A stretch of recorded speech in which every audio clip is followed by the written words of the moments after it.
Bonsoir à tous et bienvenue dans cette édition d'information sur la télé du 21e siècle Star 21 TV. À la une de ce journal, les opposants au régime d'Alpha Condé en rapport avec certains syndicalistes ont porté plainte contre le gouvernement guinéen à la Cour de justice de la CEDEAO pour cause, disent-ils, la falsification de la Constitution du 22 mars 2020. Les réactions, c'est dans ce journal. En Guinée, le fibrome devient de plus en plus récurrent. Cette maladie qui se manifeste à l'aide d'une tumeur bénigne est fréquente chez la femme à l'âge de procréer. Les détails, c'est dans un instant.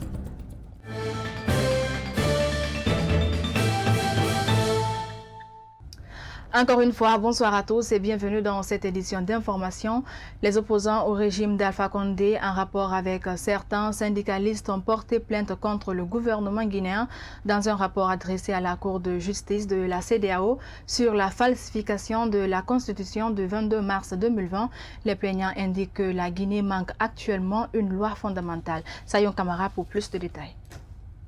Les choses se précisent dans la falsification de la Constitution controversée du 22 mars 2020. Désormais, le débat se transporte à la Cour de justice de la CEDEAO à travers une plainte du Front national pour la défense de la Constitution portée contre le gouvernement guinéen. Cette juridiction supranationale va s'atteler à élucider l'opinion nationale et internationale sur la question dans les prochains jours. Gouvernance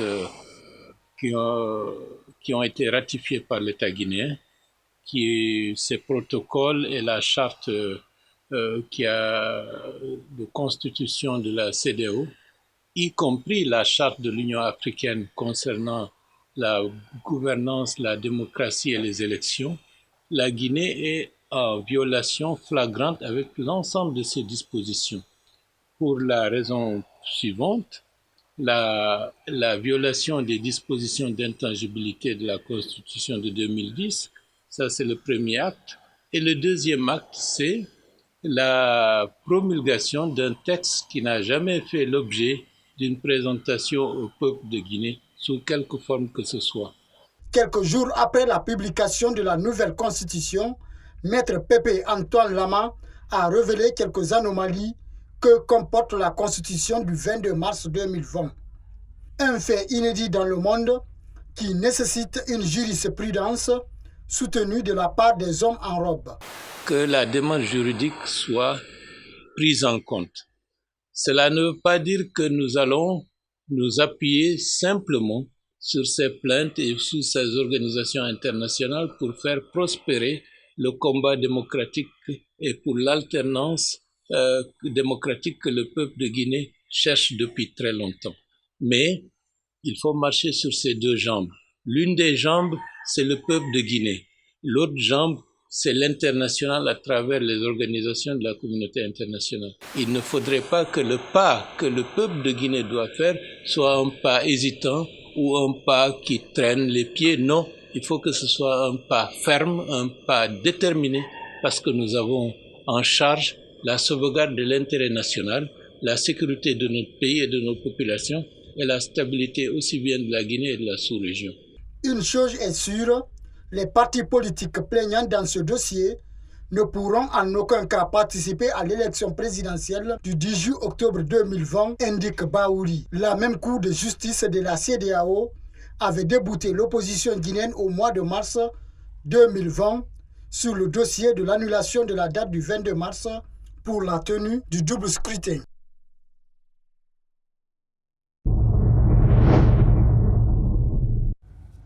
Et puis, vous le savez, les Guinéens sont appelés aux urnes le 18 octobre 2020. Le président de la République, professeur Alpha Condé, a entériné la proposition de la Commission électorale nationale indépendante pour la tenue de l'élection présidentielle du 18 octobre 2020, un décret qui enchante les partisans du RPG Arc-en-Ciel. C'est un reportage de Bintou Souma.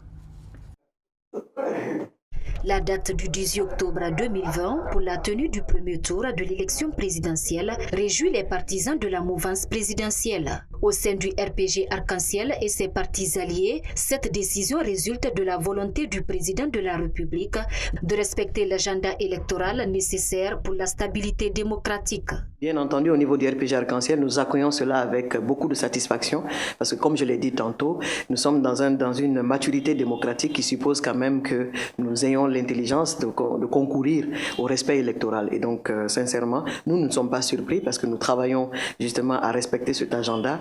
Et bien entendu, le 18 octobre, nous allons aux élections pour faire gagner notre champion. La CENI est là pour justement coordonner et veiller à ce que toutes les entités, tous les partis politiques qui engagent leur candidature puissent bénéficier d'un environnement crédible, transparent, qui leur permette en tout cas d'accéder au choix du peuple qui va définir qui est gagnant. C'est pourquoi à notre niveau, au niveau du RPG Arc-en-Ciel, nous ne badinons pas quant à nos stratégies face à un adversaire. Un adversaire est un adversaire. Mais comme vous le savez, il y a une reconfiguration naturelle de l'arène politique qui se dessine. L'ancien parti allié de la mouvance, le PDG-RDA, du feu camarade Ahmed Sékou Touré, trouve cette décision juridiquement légale avant d'émettre quelques doutes sur la configuration de la CENI. Bon, la question de la crédibilité de la CENI par endroit fait défaut, surtout par rapport à ces élections présidentielles. Et aujourd'hui, la question de la crédibilité de cette CENI est à quel niveau? Et au niveau de sa configuration. Parce qu'en vertu de la loi 044 qui institue la CENI ou qui configure la CENI en fonction des partis politiques présents à l'Assemblée nationale, aujourd'hui ce n'est pas le cas. Vous avez des partis qui ont des commissaires à la CENI, qui siègent au sein de la CENI et qui ne sont pas donc à l'Assemblée nationale. Nous autres partis politiques de la 9e législature présents à l'Assemblée, nous ne siégeons pas, c'est-à-dire nous n'avons pas de conseillers à la CENI. Nous avons fait un mémorandum et chaque fois que nous avons eu l'occasion d'interpeller ou d'évoquer cette question, nous l'évoquons, mais nous ne sommes pas écoutés ni de près ni de loin. Mais nous pensons que c'est un devoir, c'est un droit d'ailleurs pour nous d'avoir des commissaires et c'est ce que nous exigeons avant la date du 18 octobre. Ce décret du chef de l'État intervient à un moment où le président Alpha Condé n'a pas officiellement annoncé sa candidature. Et les principaux leaders de l'opposition guinéenne n'ont pas encore dit leur dernier mot. Les principaux partis de l'opposition guinéenne n'ont pas encore défini leur position sur la date du 18 octobre 2020. Pour François Bourouno du parti PDN, sa formation politique a toujours dénoncé les velléités du président Alpha Condé de briguer un troisième mandat. Suivez. C'est quelque chose qui ne nous surprend pas du tout. C'est une mise en œuvre d'ailleurs de ce qui avait déjà été averti par le PDN, notamment par le président, son Excellence Elhadji Lansana Kouyaté. Vous vous souviendrez que c'est depuis les années 2014-2015 qu'il avait averti que nous parlons de deuxième mandat, mais il est en train de réfléchir à un troisième mandat parce que le connaissant, il n'a pas envie de quitter le pouvoir, il n'a pas envie de respecter le principe de l'alternance qui soutenu par la démocratie. Donc pour nous, ce n'est pas un événement, même le fait qu'il soit désigné, il l'a voulu et il l'a sollicité auprès de ses pairs, ce qui est dommage. Parce que c'est comme s'il n'a confiance en personne au sein de son parti. On a toujours été déterminés, nous restons déterminés pour s'opposer, n'est-ce pas, à cette décision de briguer un troisième mandat, contrairement au principe démocratique. Vous savez que lorsqu'on parle de référendum, on soumet un texte. Une fois ce texte approuvé, c'est ce qui doit être promulgué. Mais vous-même, vous avez suivi des contradictions au sein du gouvernement même, n'est-ce pas, des contradictions qui ont été révélées entre le texte soumis au référendum et le texte qui a été promulgué. À partir de là, vous comprendrez que la seule constitution qui reste valable, c'est celle de 2010. Et tant que c'est cette constitution qui reste valable, nous sommes dans une logique où si M. Alpha Condé, et d'ailleurs comme il est en train de le faire, il est en train de chercher un troisième mandat. Il n'y a même pas de polémique autour de ça. La marche commune pour avoir une victoire électorale, c'est une chose. Mais il y a la marche commune pour avoir la victoire, n'est-ce pas, pour la paix et la victoire du développement. Alpha Condé peut aujourd'hui faire tout ce qu'il pense faire ou tout ce qu'il veut faire parce qu'il a les moyens de la force. Mais derrière ça, la question à se poser, qu'est-ce que la Guinée gagne? Nous recherchons la stabilité. C'est vrai, il a aujourd'hui pris la date du 18 octobre, c'est une date qui ne tient pas. C'est complètement, c'est non seulement illégitime, mais c'est illégal. Et puis, certains citoyens de Conakry ont donné leur avis sur la présidentielle du 18 octobre 2020. La question est diversement appréciée dans la capitale. Suivi. Je n'ai pas une mauvaise réaction, seulement je vais voter oui, je vais répondre au droit civisme parce que déjà je suis un citoyen qui est libre, donc je suis prêt à répondre tout pour mon pays, pour ma nation. Ce qui sera à venir, là Dieu va décider de notre sort.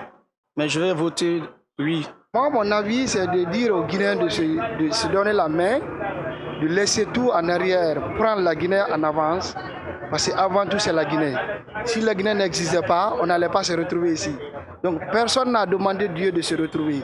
Une fois qu'on est là, on se pardonne, on se donne la main pour que le pays avance. Mars 2020, là, j'ai été recensé, j'ai mes cartes d'électeur, j'avais voté et je vais encore continuer à voter. Oui, je vais voter car je veux que le vieux cède la place à une autre personne pour davantage l'avancement de cette nation. C'est ce qui me pousse à voter. Oui, j'ai déjà récupéré ma carte, je me suis déjà recensé. Ça fait quelques mois de cela maintenant, la carte même est avec moi. Troisième mandat, non, on ne veut pas parce qu'il y a beaucoup de stress. Vous voyez, il n'y a pas le travail ni rien. Je me suis recensé, mais moi je ne veux pas voter pour Alpha Condé. Oui, parce qu'il est âgé, il est tellement âgé, vous voyez. Donc moi je ne veux pas Bar Alpha, nous on ne vote pas pour troisième mandat, nous dit. Nous sommes prêts pour le vote et nous prions Dieu que la paix soit dans le pays, afin de voter dans de bonnes conditions. Nous aimerions que les choses changent, parce que les temps sont durs.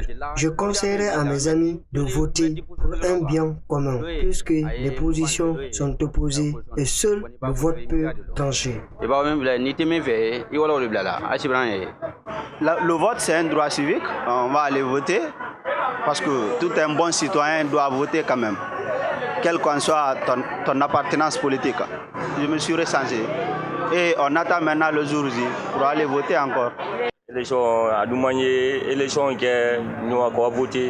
Nous aimerions bien aller voter pour que le pays avance. Nous les jeunes, nous souffrons beaucoup. On aimerait voir ce pays aller de l'avant, surtout qu'il n'y a pas de travail, alors que nous voulons fonder une famille et préparer l'avenir de nos enfants. Nous voulons que les choses changent et nous aimerions être là pour nos parents et proches pour des bénédictions.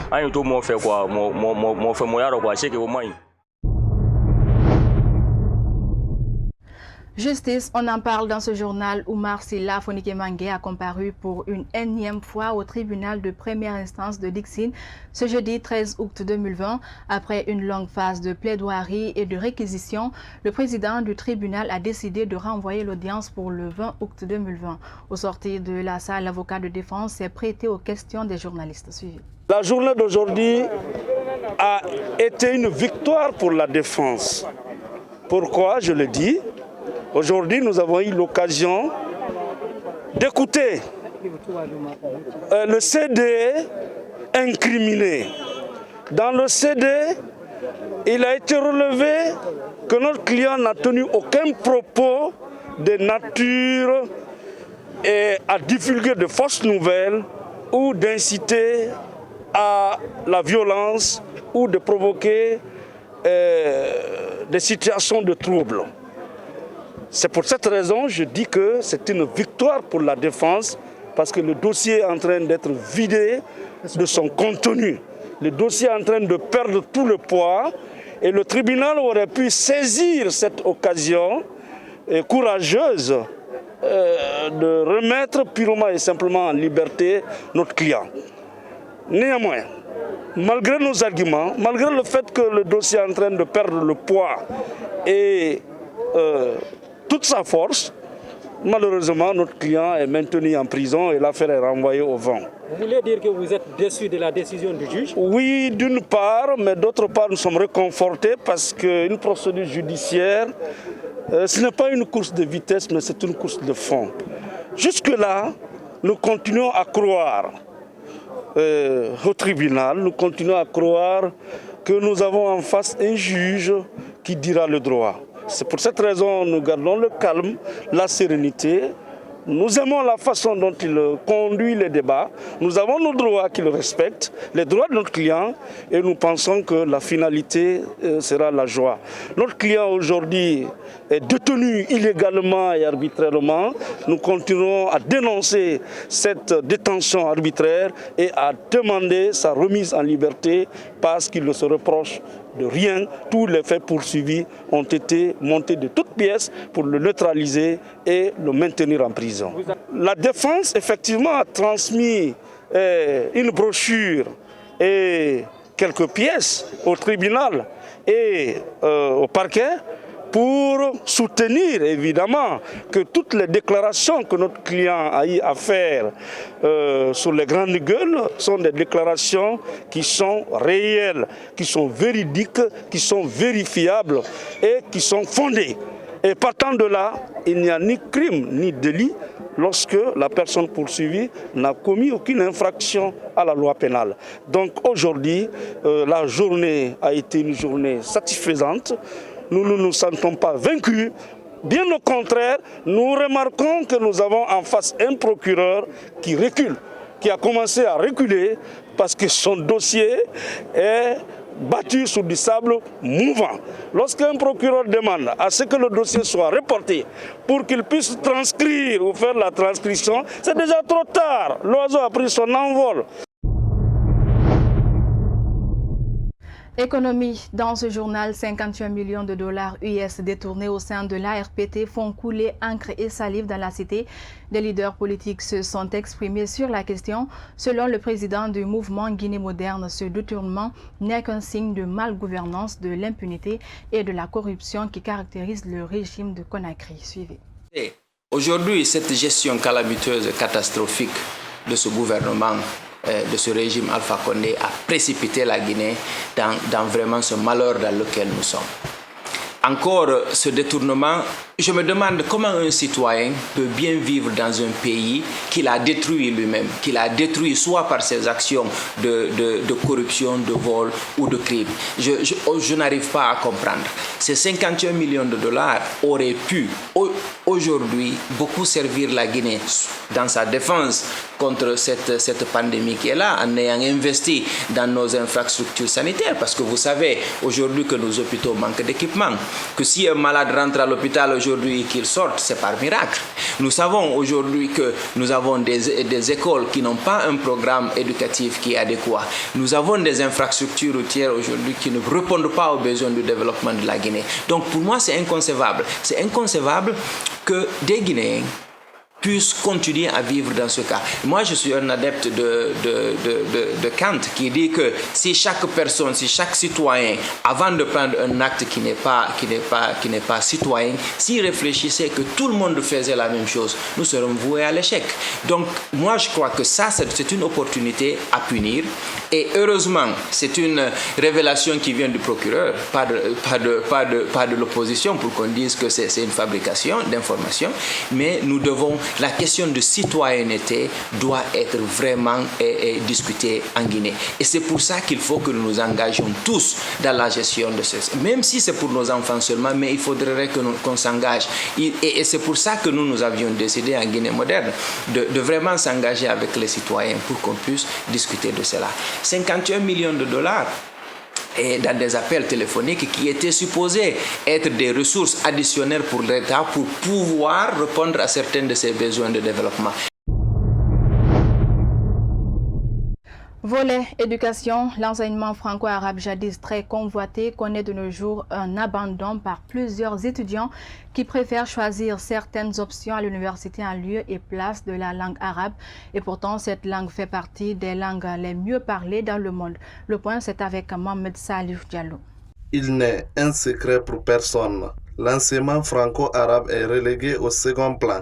Très peu d'étudiants s'orientent dans le département langue arabe après leur cursus secondaire. Pour inverser la tendance, l'État a créé un département langue et civilisation arabe le 20 mai 1999, composé de 4 concentrations, la langue arabe, civilisation arabe, éducation et la traduction. Un abandon qui inquiète cet universitaire. Il y a d'abord un problème sérieux au niveau des programmes de l'enseignement arabe en général. Parce qu'on a un programme de l'enseignement arabe qui va en même temps avec le programme de l'État, de l'enseignement général. Donc, qu'est-ce qui se pose? Parfois, les enfants se retrouvent, ce n'est pas la langue arabe qu'ils maîtrisent, ni aussi programme général des écoles françaises qu'il maîtrise. Donc l'enfant même va se sentir à quelque part si comme il est perdu ou bien il est mal cadré. Ce qui fait qu'il se demande qu'est-ce que nous on maîtrise. Pas la langue arabe parfaite comme ça se doit, ni aussi la langue française qui est langue administrative de son pays. Donc dans ces troubles-là, l'enfant se retrouve un peu perdu. La plupart des étudiants sortant de ce département franco-arabe dans les différentes universités se retrouvent dans l'enseignement de la langue et parfois dans les mosquées. Pour rendre cet enseignement convoité par les étudiants guinéens, cet universitaire chargé de cours au département langue et civilisation arabe donne des conseils. La langue n'est pas un obstacle pour travailler ou pour faire autre chose. La Guinée a besoin de toutes les langues, français, arabe, anglais, ainsi que même les langues nationales, on a besoin. Tout peut nous servir dans la plupart de nos conditions de vie. On a besoin de toutes les langues, on a besoin des pays arabes, on a besoin aussi, les pays arabes aussi ont besoin de la Guinée. Donc, ils se sentiront à l'aise s'ils trouvent des gens sur le terrain qui parlent aussi leur langue. Selon des observateurs, le contenu du programme de l'enseignement franco-arabe est en inadéquation avec le besoin du marché de l'emploi guinéen. Santé, dans ce journal, le fibrome est une maladie qui devient de plus en plus récurrente en Guinée.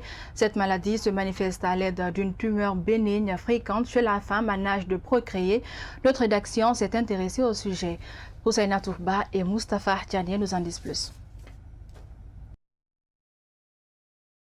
Les fibromes utériens sont des tumeurs bénignes non cancéreuses, situées sur la paroi de l'utérus de façon isolée ou en groupe. Ils apparaissent généralement chez les femmes après l'âge de 30 ans. Leur taille peut varier de la grosseur d'un pois à celle d'un pamplemousse. Cette femme vient de subir une intervention chirurgicale du myome de 5 kg.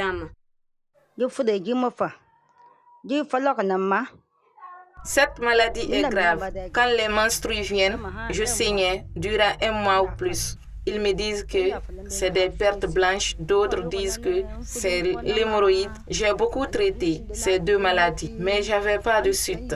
Je me suis beaucoup abstenue et j'ai vraiment souffert. Mais grâce à Dieu, ça va maintenant.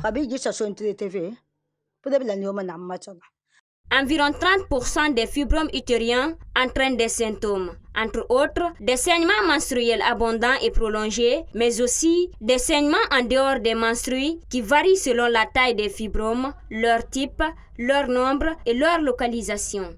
C'est une invagination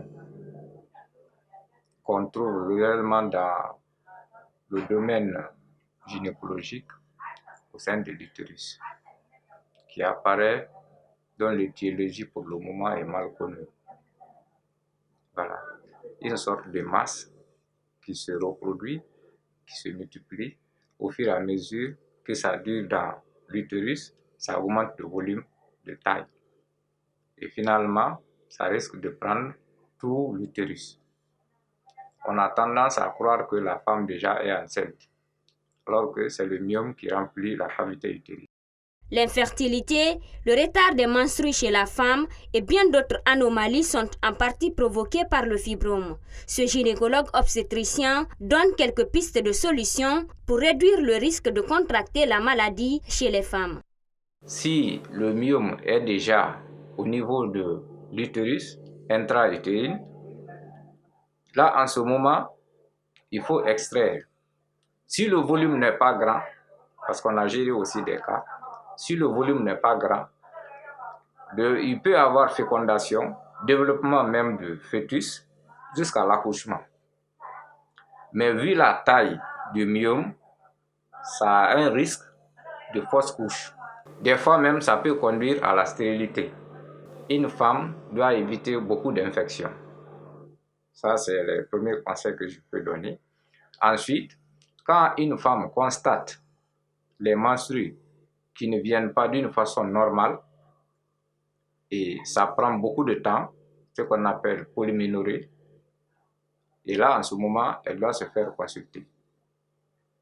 la consultation gynécologique que pour la femme est normale à chaque 3 mois, qu'on soit malade ou pas.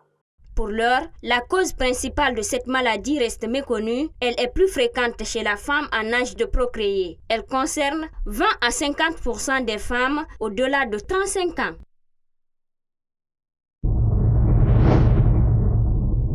À l'Abbé, les examens de sortie session 2019-2020 se sont bien déroulés. Encadreurs de l'enseignement technique et professionnel étaient fortement mobilisés pour le bon déroulement des épreuves. C'est une dépêche de notre correspondant Sampirin Diallo. Selon les encadreurs des écoles d'enseignement technique et de formation professionnelle, les 2 semaines d'évaluation théorique et pratique se sont bien déroulées à l'Abbé où aucun incident n'a été signalé. Nous avons été obligés de subir certaines contraintes liées à la pandémie actuelle que nous vivons. Au lieu de 3 centres prévus préalablement, nous avons été obligés d'avoir 5 centres. Le centre de formation professionnelle de l'Abbé a placé cet examen de fin de cycle pour les sections chaudronnerie et plomberie sous le signe de l'innovation dans un contexte de lutte contre la pandémie du nouveau coronavirus. Voilà, ça, on appelle ça un robinet poussoir. C'est un robinet qui permet d'économiser l'eau qui est là. Donc, quand vous appuyez, l'eau va venir. Dès que vous lâchez, vous continuez à laver vos mains, comme ça, l'eau ne vient pas. De son côté, la mission de supervision déployée à l'Abbé par le ministère de l'Enseignement technique et de la formation professionnelle a noté un divorce réel entre les connaissances théoriques et les compétences pratiques des 1650 candidats, dont 1032 filles présentées par la région. Ils ont un peu de lacunes en matière de théorie, les définitions et autres. Mais sur la pratique, ils démontrent exactement ici ce qu'il faut. Et ce qu'on cherche c'est ça, c'est la compétence acquise. Encadreurs et candidats à cet examen de sortie encourage les jeunes à s'orienter davantage dans les écoles professionnelles et d'enseignement technique en vue d'acquérir des compétences pratiques pouvant leur permettre de contribuer au développement socio-économique de la Guinée. Et puis pour finir cette édition d'information, SOS pour Souadou Bari, une jeune dame victime d'un accident de la circulation. Âgée de 19 ans, cette femme couturière de profession a été accidentée par un motard qui reste introuvable. Issue d'une famille à faible revenu, elle souhaite une assistance financière pour subir une intervention chirurgicale au niveau de son cou. C'est un reportage de Yayo Moubari et Alassane Souma. Âgée de 19 ans, cette femme couturière de profession a été victime d'un accident de la circulation il y a 2 semaines à Koza. La victime revient sur les circonstances de son accident. Ma soeur était venue me rendre visite. Quand elle a voulu rentrer chez elle, je l'ai accompagnée pour trouver un taxi. Et je l'ai laissée sur la route parce qu'elle ne trouvait pas de véhicule. C'est à mon retour qu'une moto m'a renversée à Koza et le motard ne s'est pas arrêté. Et ma soeur qui n'avait pas encore trouvé une voiture est venue voir l'accident et a trouvé que c'était moi. Et elle m'a pris pour l'hôpital qui se trouve à Koza.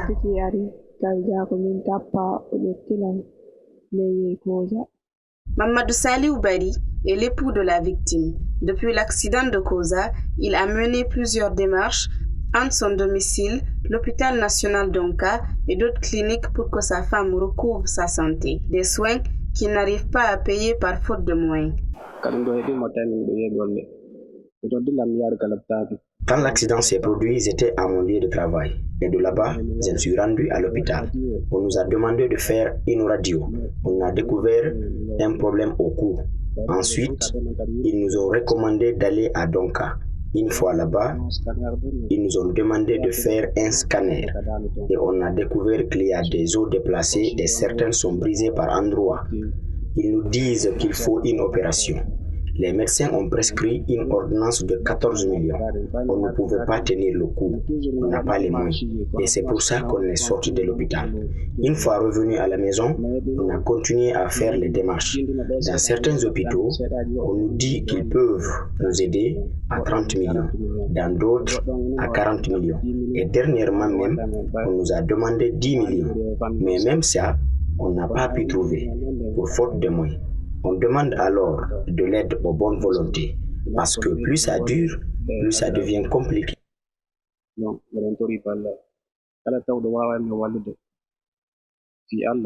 Issue d'une famille à faible revenu, la victime souhaite l'assistance financière de la part des personnes de bonne volonté et de l'État.